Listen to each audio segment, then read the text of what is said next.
நான் செவனே தானா போய்க்கிருந்தேன். எல்லா ஸ்டெப்பும் உனக்கு ஞாபகத்துல இருக்குல்ல? மெயின் இந்த ஸ்டெப் தான். Okay, watch me carefully. டப்பு டப்பு டும், டப்பு டப்பு டப்பு டும். எனக்கு ஒண்ணுமே புரியல. Okay no. அவனை சொல்லி நிறுத்துங்களேன்டா. ஏய் ஒண்ணாடா. போடா அப்படி போடா.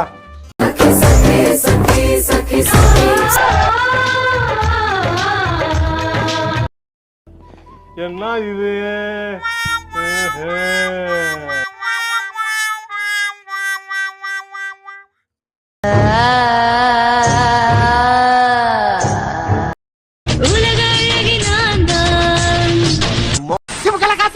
ஆத்தாடி ஆத்தா.